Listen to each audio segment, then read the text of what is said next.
Hey, what's going on, folks? It's Mike here, and welcome back to my deprogramming language series. In today's episode, we're going to continue talking about concurrency and what happens when we have shared tasks or shared data. So last time we learned about a mutex, and we're going to continue talking about that mutex again with a different primitive known as synchronized, or otherwise demonstrating how we can build this sort of scoped lock ourselves. So with that said, let's go ahead and take a look here at the deprogramming language website. And we are going to be revisiting this. I'm going to go ahead and just open up the language reference here. And then we will check out the statement section. But before we get to that, let's just go ahead and take a look at our previous example here. So if you didn't see the last video, make sure you check that one out. That way this one will make a little bit more sense here. This is part of our concurrency series. But last time we learned about a mutex. And again, the basic idea was if we have some shared tasks where we're accessing some shared value here, like this global value, then we need to put a lock around the shared part or critical section of code. That way we ensure when we spawn 1,000 threads here, all trying to access the same value at the same time, the threads will essentially be blocked so only one thread at a time can access this shared value. And that avoids problems such as interleaving and so on. So again, when we run this, we should see the result of 1,000 threads adding to this shared value, one or whatever parameter we pass into our spawn thread here, and we get the appropriate value here. Okay, 1,000 threads, adding one from a starting value of 0, and this works every single time. Okay, so a few different things. There are a few different moving pieces here. There's the global mutex here, and we have to make sure that that's shared, and we have to do the lock and unlock.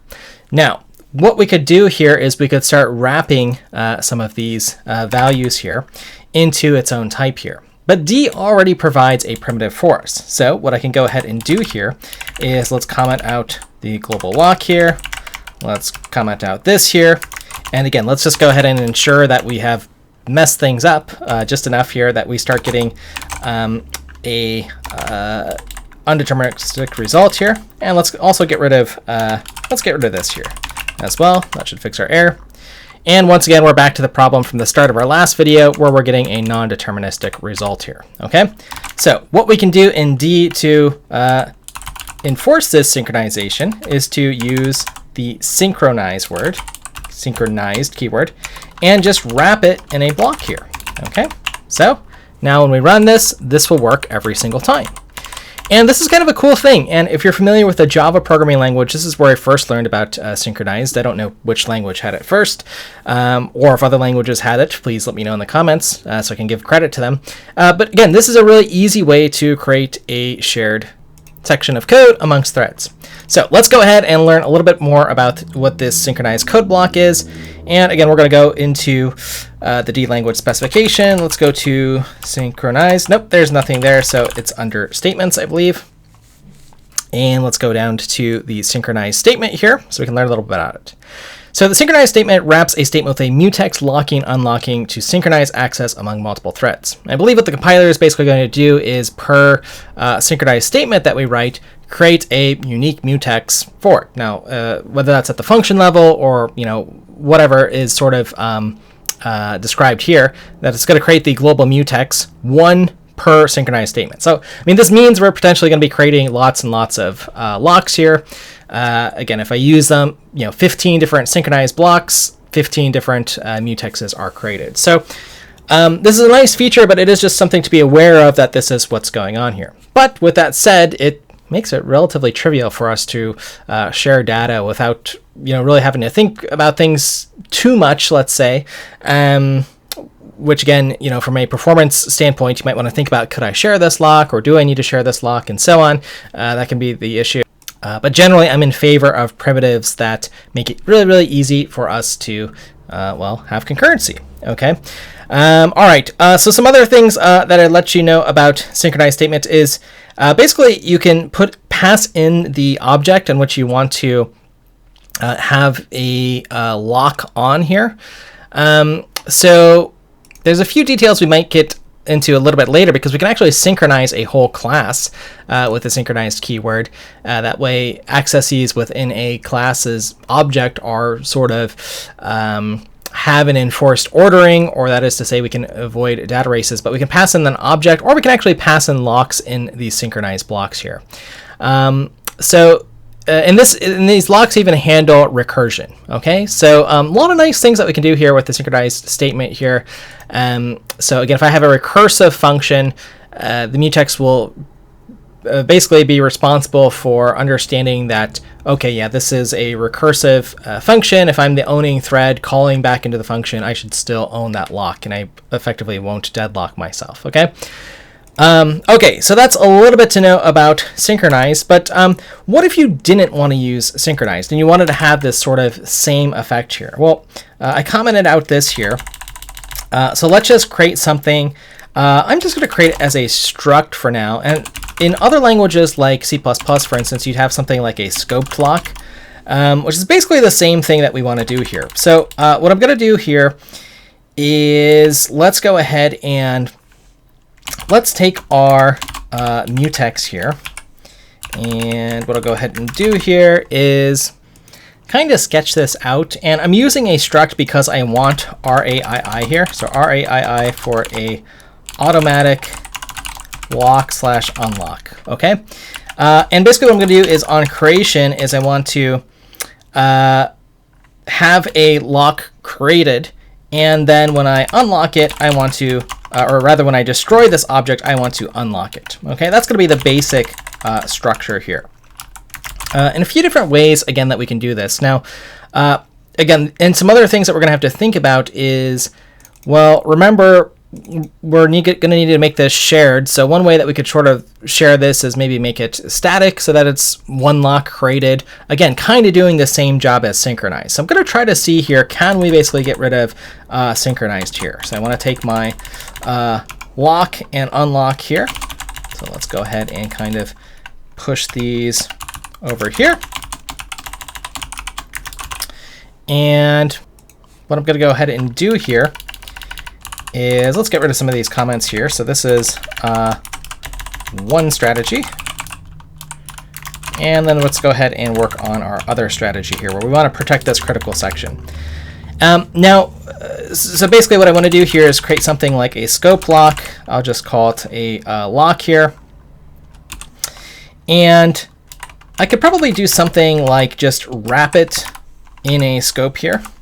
Let's do something like this here. And it does need to be initialized. So I was thinking I would make this static here. So static will make it shared amongst all these function instances here. And I think this will kind of do the trick for us. So let's think about how we want to construct this thing here. Right, we know we need a mutex underlying here. So let's see here. We have our mutex. I'm going to leave this just local for now. Let's just call it, I could just call it mutex here. That'll be our internal mutex here. Mutex, right, something like this. And when we acquire or create, we want to lock. And when we destroy, we want to unlock here. Okay, something like this here. All right, and then we can get rid of our module level constructor. And let's see how we've done here. Let's see if we're even compiling here. Okay, let's see, constructor. Okay, parameters. Okay, this will always get me. And, as I'm thinking about this, one way that we could, handle this, instead of making this static and sharing it and disabling the constructor, we could sort of, to deal with the efficiency issue, which we maybe have with the synchronized blocks, because maybe we want to reuse this lock for whatever reason here. Let's actually keep it a shared mutex here, and let's just call this, we'll call it our global mutex again. And what I'm going to go ahead and do here is just pass in as a parameter the mutex that we want to lock. We're going to have to assume it was created here. So we'll do a check maybe to see if it was or wasn't. And probably what I want to do here is, I think I want to just pass in a reference to this mutex, because I don't want to create a copy of this, because that seems like a bad idea here. So let's just call it like, yeah, I'll just call it mutex here. I think this will work here. Let's just do mutex. mutex. And basically we'll just say if mutex is null, then we need to do, let's see, mutex equals new shared mutex, just like we had before. And then we will lock it on construction and then unlock it. Okay. Okay, I think that will work here. And then we don't even need to pass anything in. So we're still using our shared global mutex there. Let's see how we're doing here. Cannot implicitly convert expression of shared. Let's see here. So we need to make sure that this is a reference to some shared or global object. And let's see here. Oh, now how do I automatically unlock it? Okay, I am going to need a reference to this somehow. So, let's think about this here. I don't want a copy of this thing that I'm passing in here. And so what I could do here is have a shared mutex, a pointer to this, and let's just call it internal maybe. And then, okay, we can have, yeah, something like this here. Okay, so we'll create it. We will store the internal pointer here as the address here, and then we could dereference that object here. Okay, and D is smart enough to know. .unlock. Let's see if that gets us any further here. Undefined, because I can't internal. There we go. Spell. All right, this is starting to look promising here. It's running, but hey, we've still got our concurrency error here. So let's actually make sure that we use the constructor here. Scope lock equals scoped lock. And then I've got to pass in my global mutex here. Okay, we've got the scope here. Let's see if that does the trick here. 1000, 1000. Let's make sure we run this enough times here that we have some confidence here. And this is, I mean, this kind of gets us to the basic idea here of our synchronized block here, right? We've got our scope guards here, so it should be freeing. I'm convinced that it's adding here. And I've got a way to lock and unlock from this shared global mutex. So now we have at least a little bit of control, or if I want to reuse this mutex for whatever reason, or at least just be able to, I don't know, debug my code maybe a little bit easier. This is something else that we could sort of do here. So I'm not sure how much I like this, keeping the internal pointer. There's maybe a little bit more error checking we could do, like again, making sure that if this gets freed or something. Some other strategies too, if you don't want to have this just like hanging out here, we could figure out maybe some other ways to encapsulate this. But yeah, I think this is overall doing the job here. Now, how did we gain a little bit of confidence last time in order to add just a little bit of randomness here? I mean, we could either crank up the threads here. That's one way to kind of do it here. Yeah, I think this is doing its task here. Although, let's see here. Yep, we can see in there executing in kind of non-deterministic orderings here. And that's because our printout here isn't in the same order here. But yeah, I think this is doing the trick. And again, the other thing that I'll mention here, depending on if you've watched all of this series here with the scope block, maybe you said, hey, this is really complicated. So let's kind of put out our strategies here. So synchronized is one strategy.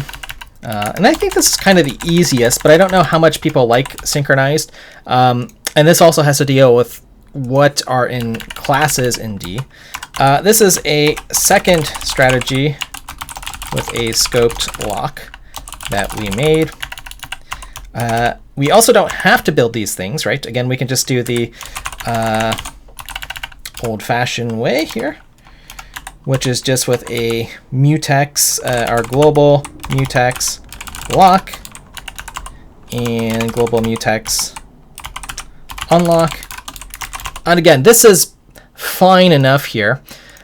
We might have to do a little bit more work if we have like a recursive function or something here, and how to design that. In fact, we might want to do a little bit more here to set the parameters or properties of our mutex here to make sure that it's a recursive lock. And then the last thing I also just want to show here, if you don't like this sort of fine-grained locking here, again, just to make a throwback to earlier things that we've learned about in this series, so we don't forget them. Oops, let's go ahead and scroll down here. We can also do this lock, and then we can do a scope exit, something like this here. Oops, let's go ahead and do this. I usually wrap my scope exits in curly braces here, but this should also work as well. Now we are going to have to go and define our module constructor just to make sure that this works here, so that we can initialize our lock right here. So shared static this, and we've got to talk a little bit more about this here.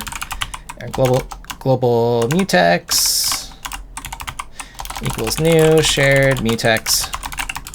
Let's see here, RDMD. This should still do the trick here.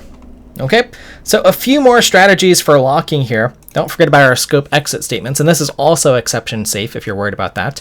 But yeah, we got a couple of tools here. So we developed a scoped lock ourselves, or at least the basic idea of what it's doing here. To make this production ready, we might need to do a little bit more work. Let me know if you're interested in that type of content. But then otherwise, we have synchronized statements, probably the easiest way to do things. And then we still have a few other tools to make sure that we lock and unlock appropriately. But this is our fine-grained synchronization tool, mutex. We have some other ways just to make sure that we avoid deadlock. And of course, we can create primitives ourselves. This is a systems programming language after all. Alrighty, folks. So anyways, I hope you enjoyed this video here. As always, feel free to check out courses.msha.io, join into the community here, and you can follow along on the D language series here. So yeah, let me know what you think about that. Let me know if you've done something similar in D or the other programming languages. I'd be really curious to hear about that. And as always, thank you for your time and attention. I'll look forward to seeing you in the next one.